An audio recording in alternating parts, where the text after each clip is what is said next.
stobňa je vyslobodzujúci a zdôrazňujem vyslobodzujúca vec z utrpenia.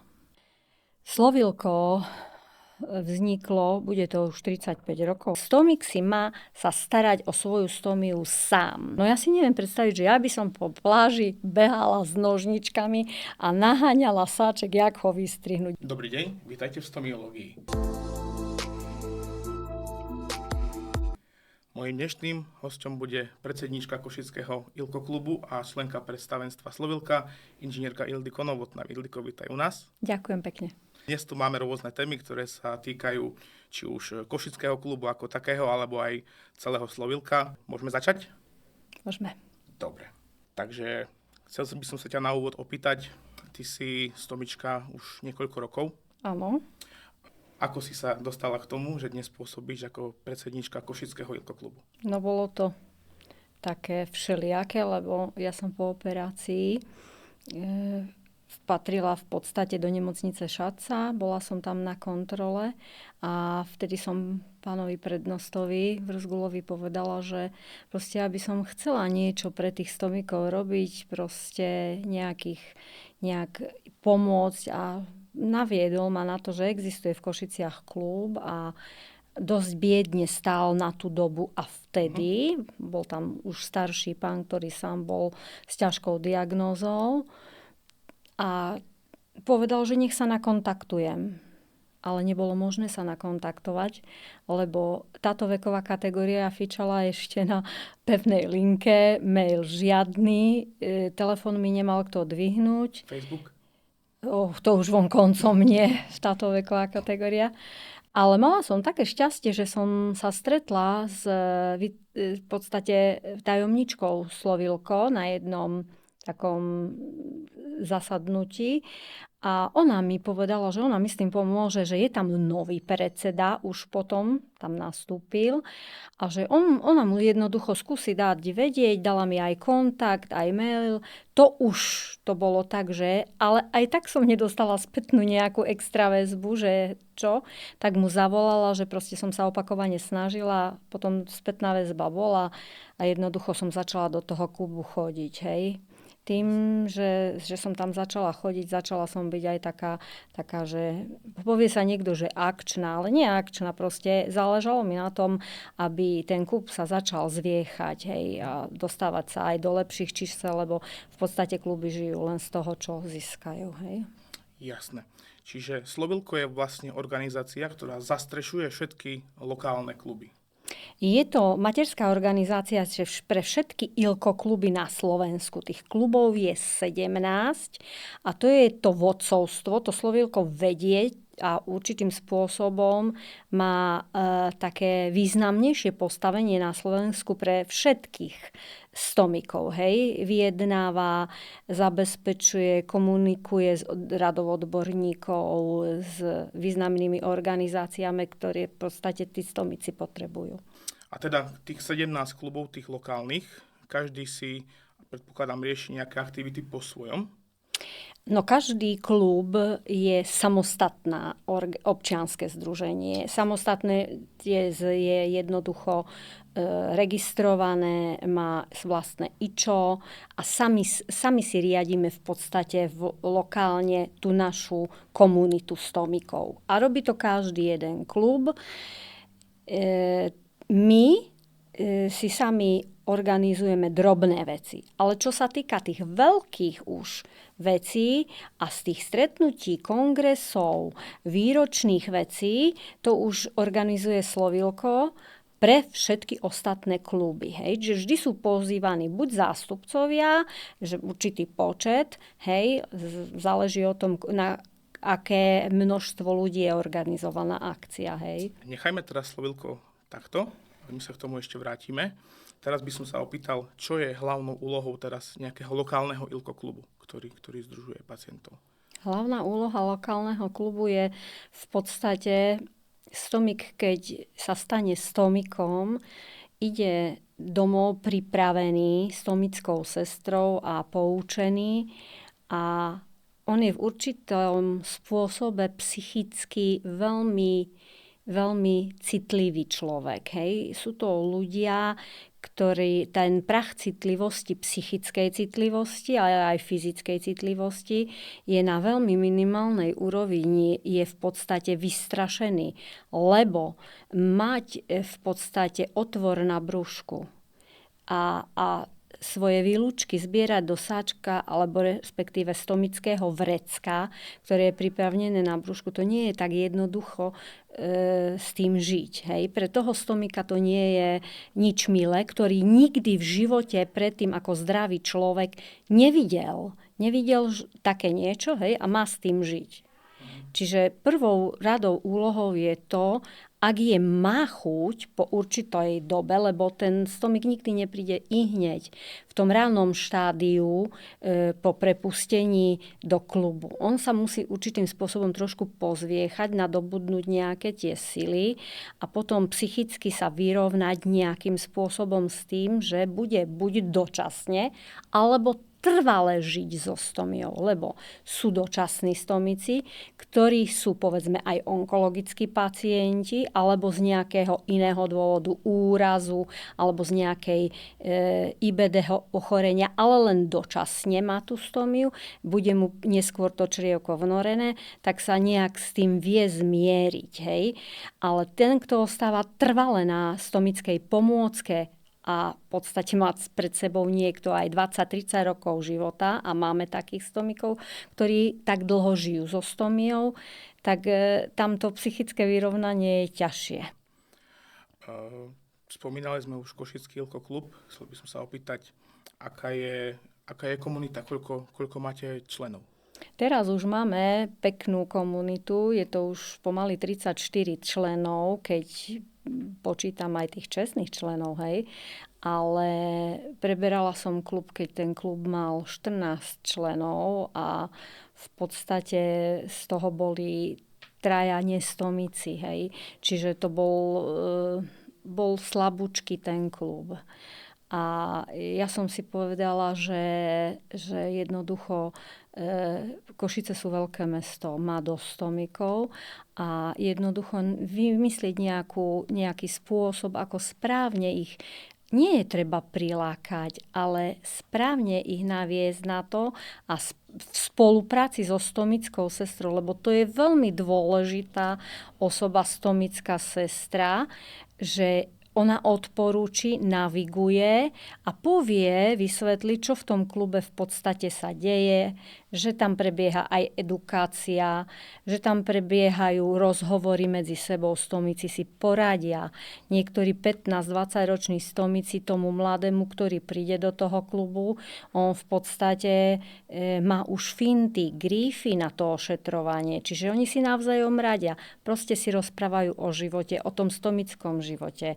Mne osobne sa stalo, že sme boli na rekondično-rehabilitačnom pobyte, kde stomik v podstate sa bál ísť kúpať, plávať so stomickou pomôckou. A som mu povedala, že proste s tým môže všetko, všade. Tak hneď na druhý deň, či ozaj som mala pravdu, si to išiel overiť. A večer mi povedal, vieš čo? A sa rozplakal. Naučila si ma žiť. Že dá sa všetko, ozaj mala si pravdu. A odvtedy veru, že chodí raz za 2 týždne, zaplatí si vláčik a ide sa kúpať. V podstate, keď to takto zhrnieme, odkedy si sa stala predsedničkou toho košického klubu, je zjavný nárast a záujem o košický klub.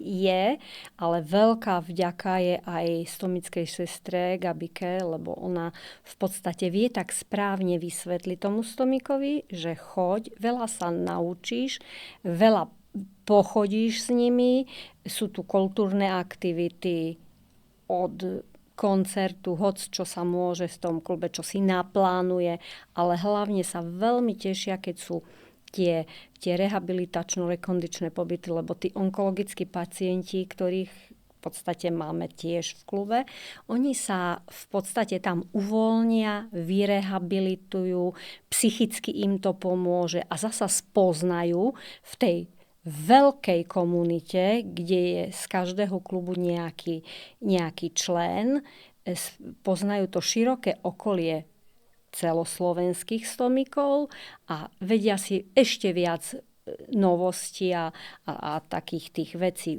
získať, podľa ktorých potom oni sa vedia zatriediť, že aha, ten má taký život a existuje niekoľko rokov s tou stomiou. Čiže teraz, keď je pacient, ktorému bola vyvedená stomia a zistí, že existujete, že existuje nejaký ilkoklub, že existuje nejaké slovilko a ozve sa ti.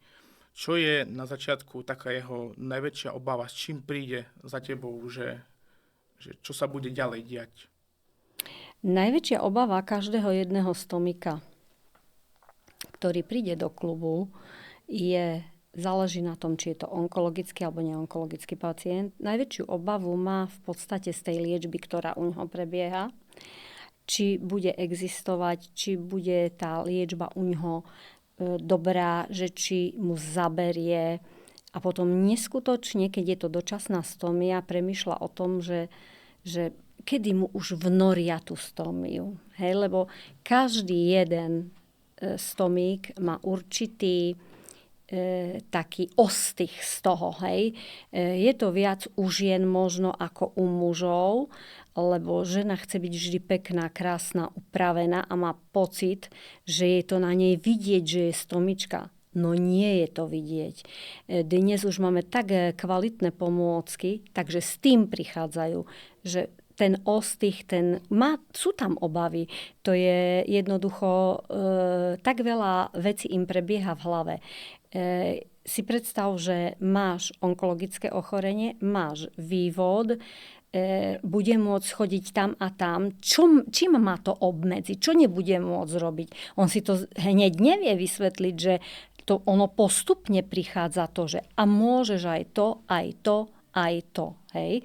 Čiže najviac sa boja, ja si myslím, toho, že nebudú môcť robiť bežné, doteraz robené veci.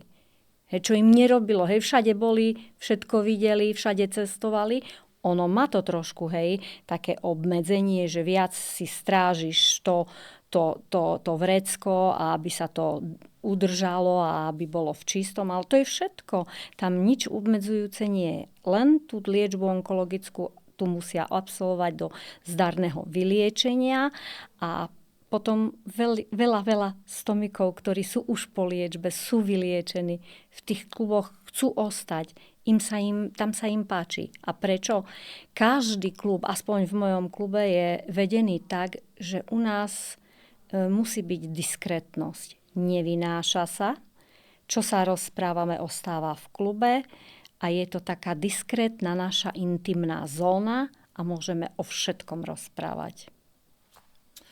Možno ešte taká otázka, teraz sme sa bavili o tom, že už keď človek je po operácii a hľadá si nejakú komunitu, čo by si ale odkázala človeku, ktorý ešte len má ísť na operáciu a bojí sa? Báť sa bude vždy a každý. Každého ten strach bude sprevádzať, lebo ide do neznáma a ide do niečoho, čo nepoznal, nevidel, nevie o tom veľa. Čo by som odkázala? Budem čerpať zo seba možno. K tomu som sa chcel dostať v podstate, že ako si to prežívala ty, keď... Stomia je vyslobodzujúci a zdôrazňujem vyslobodzujúca vec z utrpenia. Stomia je záležitosť, ktorá je napomocná pacientovi. Pomôže mu prekonať záchvaty.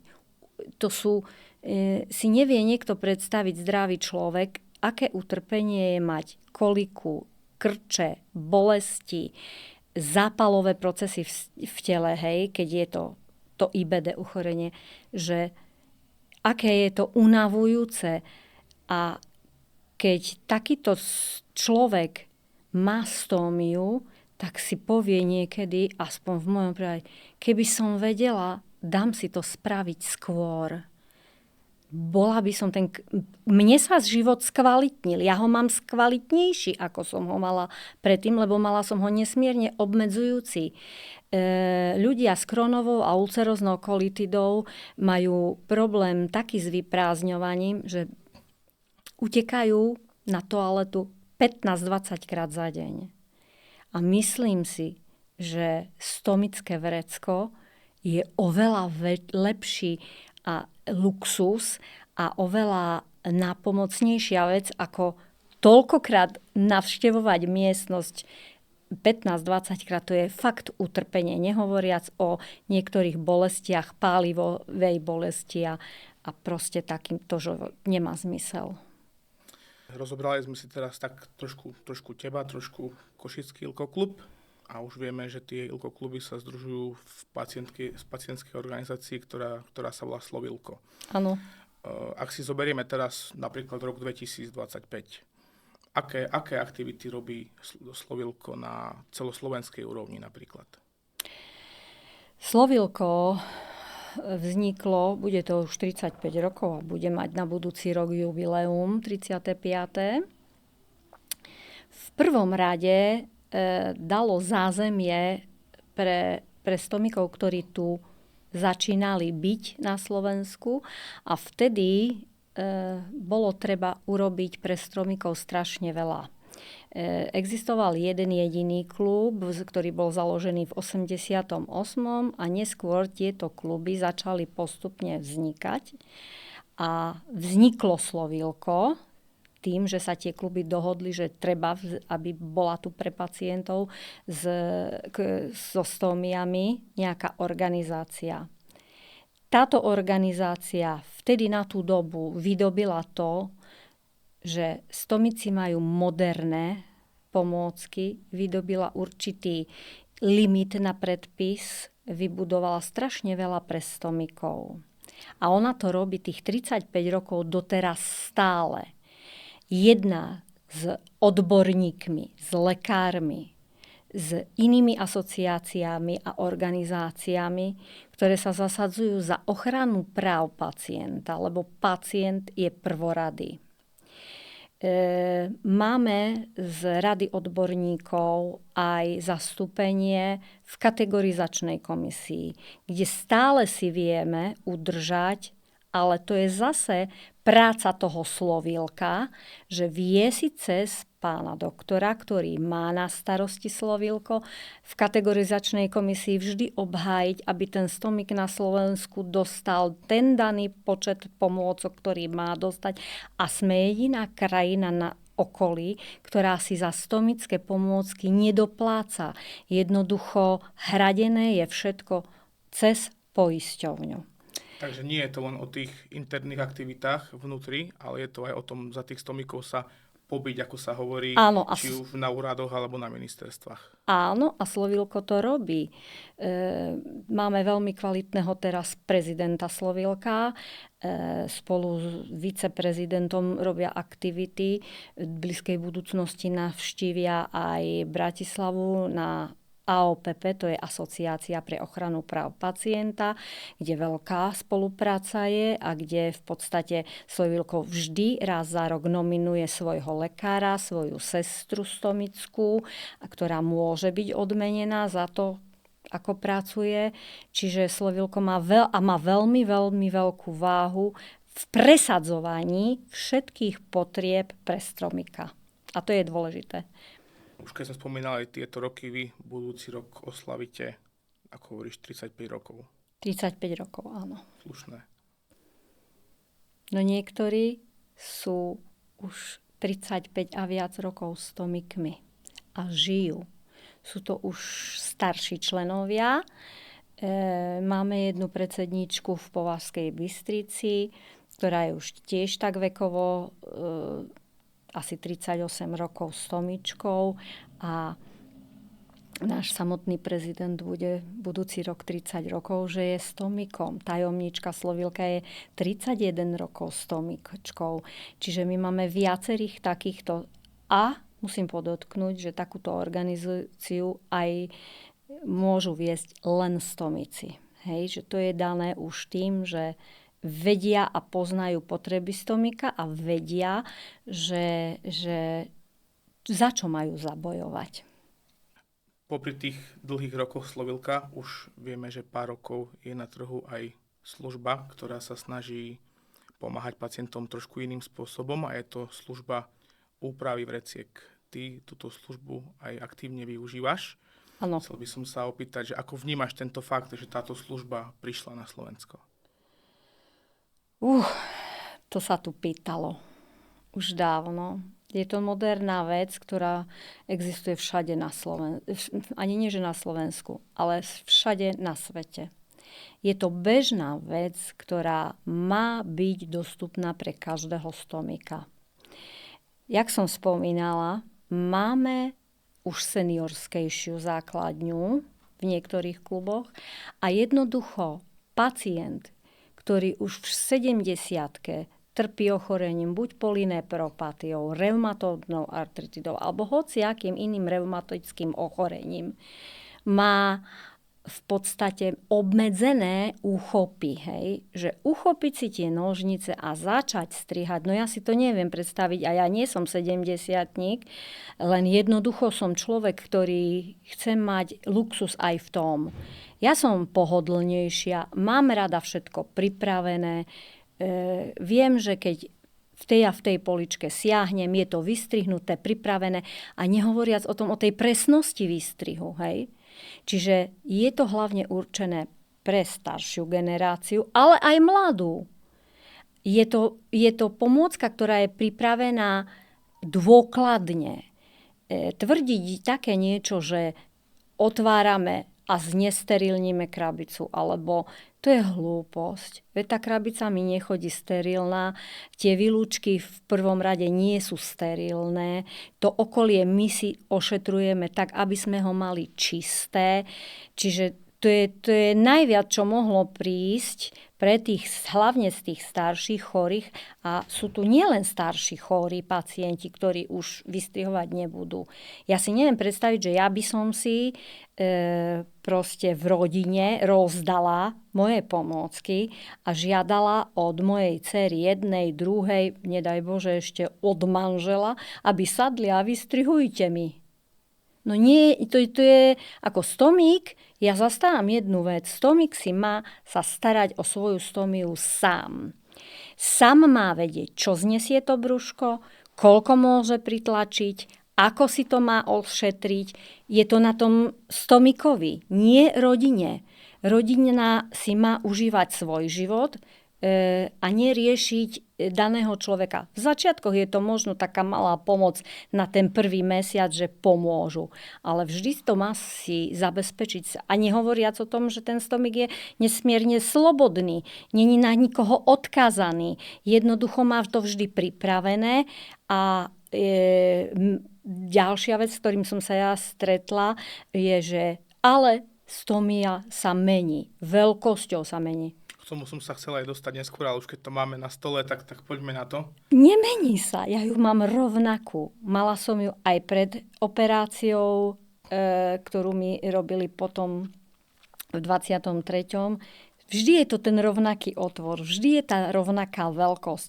Možno trošku v lete, ako je teplejšie, alebo keď zje niekto také niečo, čo nemal zjesť a trošku ho náfukne. Ale to nie je taká zmena veľkosti, že proste tam tá veľkosť je stále tá istá. Nehovoriac o tom, tie pomôcky sú tak kvalitné, že tam jednoducho môžeš si aj o 0,5 milimetra, keď je viac vystrihnuté, nasadiť to, ono vždy tesní, vždy je to funkčné, vždy, a ešte stomici si vedia pomôcť, hej, pri tom utesňovaní a proste pri tom ošetrovaní. Tam ja nevidím žiadny problém. Je to neskutočne dôležitá vec, to vystrihnutie, aspoň pre mňa, pre moje pomôcky, ja si bez toho neviem predstaviť. A už vonkoncom nie. Ja som ileostomik. Tento obsah je tekutejší, čiže tá výmena pomôcky musí byť rýchla. Tam ja nemôžem špekulovať, že teraz budem behať s nožničkami, hej, a teraz to budem, alebo prípadne, keď som niekde na dovolenke. No ja si neviem predstaviť, že ja by som po pláži behala s nožničkami a naháňala sáček, jak ho vystrihnúť. Nejde to. To už sme v takej modernej dobe, že nemôžeme my, pretože sa to možno niekomu nepáči, hovoriť o tom, že netreba vystrihovať, alebo že jednu, dve. 1, 2 vystrihnuté pomôcky mi nepomôžu, hej, lebo to je o ničom. Ja si dávam pravidelne vystrihovať, mám stabilnú veľkosť stomie a neviem si predstaviť, že by som nemala pripravené takto pomôcky. Hovorili sme aj o tom, alebo respektíve hovorila si o tom, že stomik by mal byť sebestačný. Čo ale v prípade ľudí, ktorí už sebestační nie sú? To sú častokrát ľudia, ktorí sú v nejakých DSS-kách, v nejakých zariadeniach, kde častokrát tú zodpovednosť toho vystrihovania preberá nejaký ošetrovateľ, ktorý tam pracuje. Čo s takýmito ľuďmi?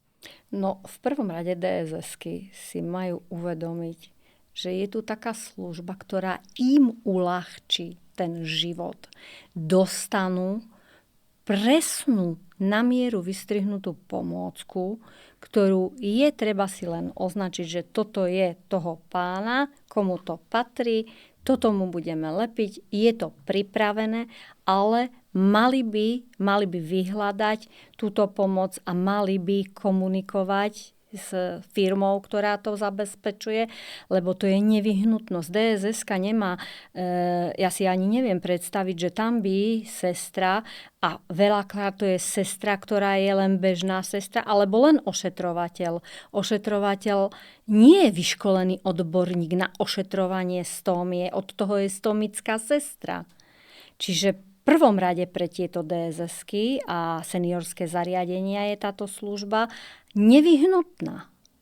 Lebo keď má na mieru 100% vystrihnutú presnú pomôcku, tam ten život a proste to ošetrovanie je oveľa ľahšie. A jednoduchšie, nehovoriac o ušetrení času. Hej? Že v podstate sa uľahčí život nielen tomu pacientovi v tej DSS-ke, ale aj tomu ošetrovateľovi, že nemusí brať do ruky tomu personálu. Ten personál vie venovať ten čas niečomu úplne inému, ako namiesto toho, že tam bude sa strapňovať s nožničkami, to presne nikdy nevystrihne. Nedokáže to. Ešte tu mám takú otázku, že častokrát sa ľudia vyjadrujú, že radšej nožnice, lebo aj tak sa to bude meniť. Že ty si hovorila, že tebe sa to až tak často nemení. Nie, rovnako je stále. Čo ale ak sa ti to zmení? Čo v tom prípade? Že sa ti zmení veľkosť stomie? No zavolám ti a mi to upravíš. OK. Ako často nastávajú u teba tie zmeny? Teraz nemyslím nejaké markantné zmeny, ale treba aj len o ten milimeter. Je to skôr také, že leto-zima? Leto-zima by som skôr povedala, že sezónne, ale to nie je nejaká veľká zmena. V lete je to o tom, že to telo viac reaguje na teplo a viac mlsáš, hej, a z toho mlsania trošku, hej, že to črievko viac pracuje, ale tam nie je markantná zmena veľkosti. Ono je to stále v tom limite, že tá pomôcka funguje. A čo na to hovoria napríklad v klube? Na túto možnosť? No, v klube máme stomikov a aj bývalý predseda klubu si dáva vystrihovať. Využívajú tieto veci a hlavne využívajú to už tým, že sme mali to odpropagované aj v Slovílku a boli spokojní s týmto spôsobom vystrihovania, lebo je to fakt presné, tak dávajú si už viacerí vystrihovať, hej, po tých lokálnych kluboch. Že nie len, že ja, hej, ale bolo to odprezentované tak, aby proste všetci to vedeli o tom, že to existuje takáto služba. Tak dozvedeli sme sa to, čo sme zhruba sa dozvedieť chceli. Povedala si nám tvoju skúsenosť s úpravou vreciek, povedala si nám, čo to o Slovílku, čo to o lokálnom klube ako takom. A teraz na záver by sme sa mohli niečo dozvedieť aj o tebe. Čo ťa zaujíma? Kam by si išla na dovolenku, keby si sa mala teraz hneď rozhodnúť, že máš neobmedzený rozpočet a letím? To by bolo nejaké také niečo Arabské Emiráty, nejaká krajina z Arabských Emirátov. A Katar je zvláštny, má krásne more, asi to by som si vybrala. A už keď sme pri tých miestach zo skúsenosti, kde už si bola, tak ktoré bolo také miesto, že ťa najviac očarilo, že si povedala, že oj, tam by som ešte raz chcela ísť? Veľmi Turecko. Turecko ma tak nadchlo, lebo sa tam striedajú kultúry, ktoré tam prišli. Ako grécka kultúra, rímska kultúra a sú tam nádherné pozostatky tých kultúr. A to je niečo neskutočné. Čo je ešte pre mňa veľmi fascinujúci, je Egypt. Tam som trošku opatrnejšia, ale ešte Egypt je taký. Ale Turecko, určite sa budem viackrát vrácať do Turecka, lebo nehovoriac o tom, že Turecko má skutočne veľmi dobré služby, ale sú tam krásne ešte stále, čo som nevidela. Takže chcem to vidieť. A už keď sme pri tých dovolenkách a oddychu, tak teraz zostaňme na Slovensku na chvíľočku. Zajtra máš voľný deň a povieš si, že chcem zrelaxovať. Čo budeš robiť? Chcem zrelaxovať? Čo je tvoj obľúbený nejaký spôsob oddychu? Čo rada robíš? Alebo... Ja mám rada aj ručné práce, kadekčo, ale veľmi dobre viem vyrelaxovať pri hudbe. Pri návšteve múzea, pri návšteve výstavy, ale takých dobrých, krásnych obrazov, ktoré v podstate už takí majstri robili a malovali. A povedzme, keby som to aj navštívila a vrátim sa tomu, asi tá hudba. Aká? Ja mám rada latinopop, Malumu, Ozunu, Dedienky, milujem Rickyho Martina, to je moja láska. Moja v pop music je Michael Jackson. To je pre mňa top človek. Škoda, že je už niekde inde. A z populárnej hudby je to veľa mám takých, ktorých veľmi mám rada. Že už také niečo modernejšie skôr, než také 80-ky. Ale nie, ja mám rada niektoré skladby aj staršie. Mám rada aj Mariku Gombitovú, mám rada Elan, mám rada aj našich tých skladateľov, ale mám rada aj vážnu hudbu. Mahler, Handel, Strauss.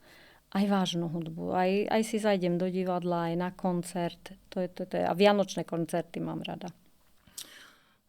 Tu sa idem opýtať, a už asi aj tuším, aká bude odpoveď podľa tých záujmov, ale keby si mala svoj vlastný obchod, čo by si v ňom predávala? Určite by som mala starožitnosti. On som čakal. To bude 100%. takáto odpoveď. Ideš na opustený ostrov a musíš si zobrať so sebou 3 veci, ale nerátajme teraz veci na ošetrovanie stomie. Aké by to boli? 3 veci. Určite moje 2 dcery. Hoci musím podotknúť, že ja chcem mať pokračovateľov, hej. Chcem mať raz vnúčata. Tak možno by som nad tým pouvažovala, ale a tú 3. vec asi 2 dcéry. A ja by som bola tá 3, tak úplne stačilo by, hej. Vodu, hlavne vodu. Voda je sladká voda, ako nie slaná, ale sladká pitná voda. Tak tá je dôležitá. No už keď sme pri sladkej a slanej vode, tak máš radšej sladké alebo slané. A teraz sa nepýtam na vodu. Ja som mlsná na sladké. Keby som nebola taká mlsná na sladké, možno aj trošku by som bola štihlejšia. Ale sladké u mňa... U mňa je to takto u slaných. No a posledná otázka. Teraz, či máš nejaké hobby, ktorému sa venuješ pravidelne? Extra hobby, také, čo pravidelne... Asi je to umenie. To je to, čo pravidelne navštevujem, s čím sa zaoberám, čo si pozerám. Umenie je pre mňa veľa. História, umenie, to sú veci, ktoré ťa vždy k niečomu novému naučia. Aj maľuješ, alebo len tie obrazy, že máš rada? Mám ich rada a ich zbieram. A ich zbieraš. Áno. A to bola moja posledná otázka. Ja ti ďakujem, že si prijala naše pozvanie a možno ešte v budúcnosti naše pozvanie príjmeš. Milé rada. Bolo mi veľmi veľkou cťou, že si ma pozval. A aj na budúce. Ďakujem. To bolo od nás všetko. Vidíme sa v ďalšom dieli stomiológii.